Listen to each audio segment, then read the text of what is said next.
Uma vida com propósito, do pastor Rick Warren. Dia 8, planejado para agradar a Deus. Tu criaste todas as coisas e é para o teu agrado que elas existem e foram criadas. Apocalipse capítulo 4, verso 11.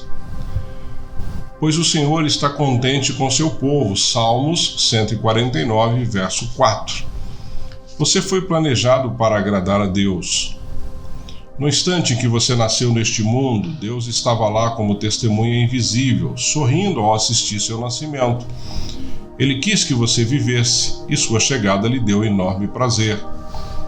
Deus não precisava criar você, mas escolheu criá-lo para a satisfação dele. Você existe para benefício, glória, propósito e prazer de Deus.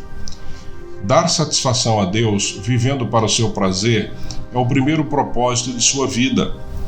Quando você tiver compreendido plenamente essa verdade, jamais voltará a sentir-se insignificante, pois isso prova o valor que você tem. Se você é tão importante para Deus e Ele o considera valioso o suficiente para mantê-lo consigo por toda a eternidade, que maior relevância você poderia alcançar? Você é um filho de Deus e proporciona prazer ao seu coração como nada mais que Ele já tenha criado.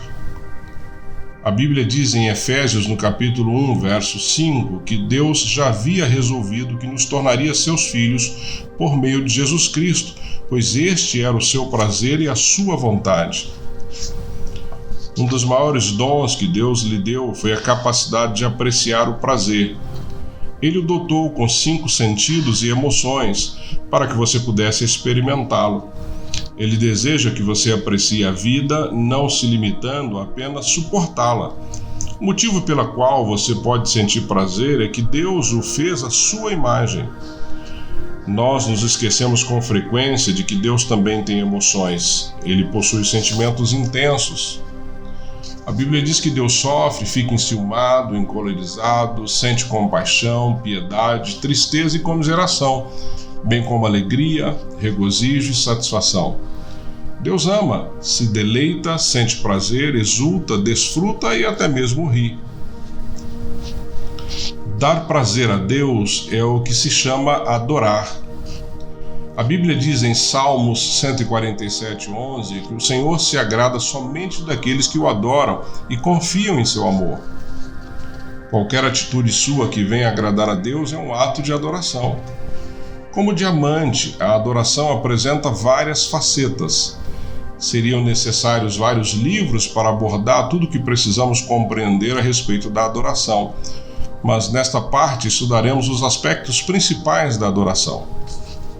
Os antropólogos perceberam que a adoração é um impulso universal posto por Deus na estrutura do nosso ser, uma necessidade intrínseca de nos ligarmos a Deus. Adorar é tão natural quanto comer e respirar. Quando não conseguimos adorar a Deus, sempre achamos um substituto, ainda que no fim sejamos nós mesmos.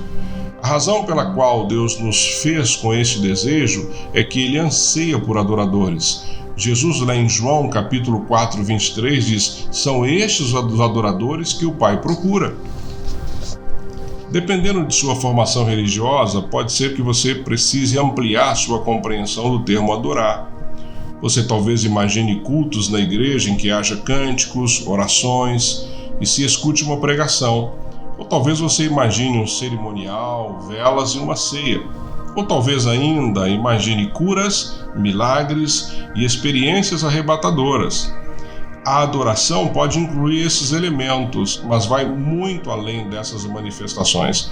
Adorar é um estilo de vida.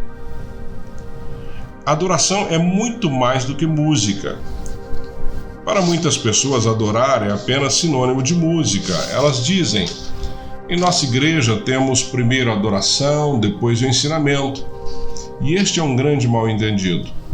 Todos os momentos do culto em uma igreja são um ato de adoração. A oração, a leitura da Bíblia, os cânticos, a declaração de fé, o silêncio, manter-se quieto, ouvir uma pregação, tomar notas, ofertar, assinar um cartão de compromisso e até mesmo saudar outros adoradores. Na verdade, a adoração é anterior à música.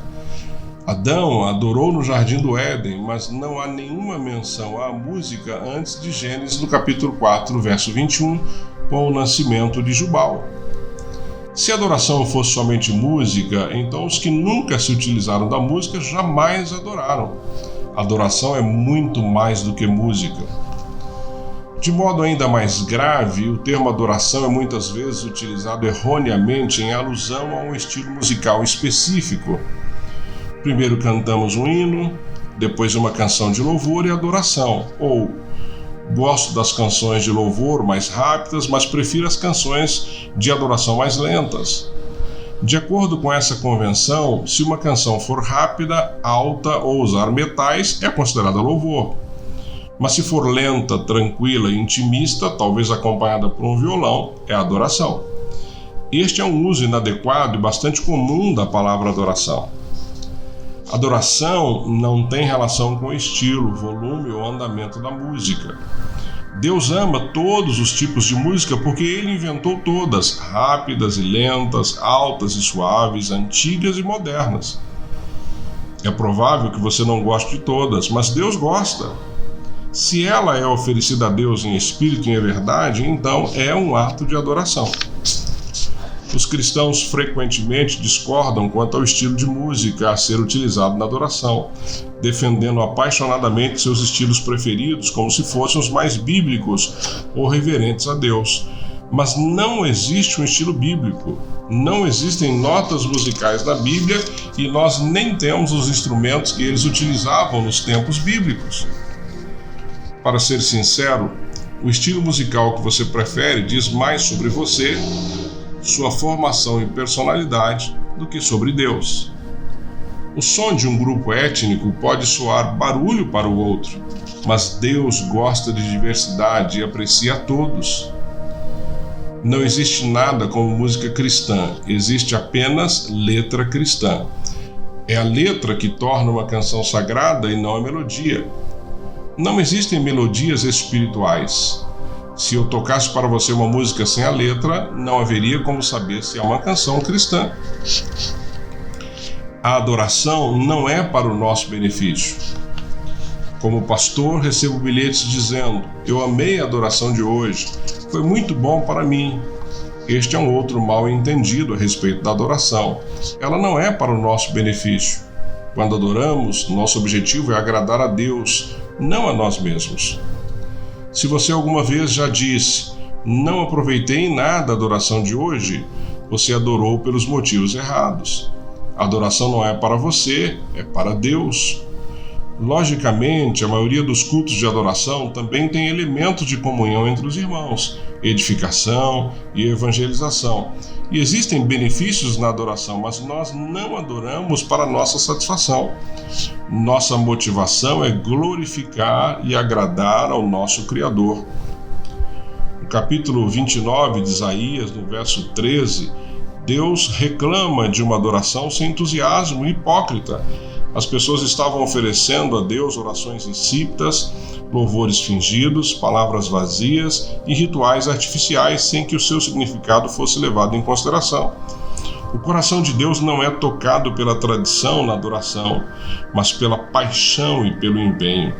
Neste texto de Isaías, o Senhor diz: este povo se aproxima de mim com a boca e me honra com os lábios, mas o seu coração está longe de mim. A adoração que me prestam é feita só de regras ensinadas por homens. A adoração não é parte de sua vida, ela é a sua vida. Não adore somente nos cultos na igreja, pois nos foi dito: procurem a ajuda do Senhor, estejam sempre na sua presença e cantem glórias e louvem ao Senhor desde o nascer do sol. Na Bíblia, as pessoas louvavam a Deus no trabalho, em casa, na batalha, na prisão e até mesmo na cama. Louvar deveria ser sua primeira atividade assim que abrisse os olhos pela manhã e sua última atividade ao fechá-los à noite. Davi disse: eu agradecerei ao Senhor o tempo todo, minha boca sempre o louvará. Cada atividade pode ser transformada em ato de adoração. quando você a faz para louvar, glorificar e adorar a Deus. Em 1 Coríntios, no capítulo 10, verso 31, diz assim que vocês, quer vocês comam, bebam ou façam qualquer outra coisa, façam tudo para a glória de Deus. Martinho Lutero disse: uma ordenhadora pode tirar o leite das vacas para a glória de Deus. Como é possível fazer tudo para a glória de Deus? Ao fazer tudo como se estivessem fazendo para Jesus e mantendo uma conversa contínua com Ele durante sua atividade. Em Colossenses, no capítulo 3, 23, diz assim: tudo o que fizerem, façam de todo o coração, como para o Senhor, não para os homens. Este é o segredo de um estilo de vida em adoração: fazer todas as coisas como se fosse para Jesus. A Bíblia, a mensagem em Romanos 12:1 diz: pegue sua vida diária e comum, seu dormir, seu comer, trabalhar e passear, e ponha diante do Senhor como oferta. O trabalho se torna adoração quando você o dedica a Deus e o realiza consciente de sua presença. Logo que me apaixonei pela minha esposa, pensava nela o tempo todo, no café da manhã, dirigindo para a escola, assistindo às aulas, na fila do supermercado, abastecendo o carro. Eu não conseguia parar de pensar nessa mulher. Eu constantemente falava com os meus botões sobre ela e pensava sobre as coisas que eu amava nela. Isso fazia com que eu me sentisse perto de Kay, mesmo quando estávamos separados por vários quilômetros de distância e íamos para faculdades diferentes. Pensando nela constantemente, eu estava permanecendo no seu amor. Esta é a verdadeira adoração, apaixonar-se por Jesus. Pensando sobre o meu propósito, um tema para reflexão. Fui planejado para agradar a Deus. Um versículo para memorizar, pois o Senhor está contente com o seu povo. Salmos 149, verso 4. Uma pergunta para meditar. Que tarefa simples eu poderia começar a fazer como se estivesse fazendo diretamente para Jesus?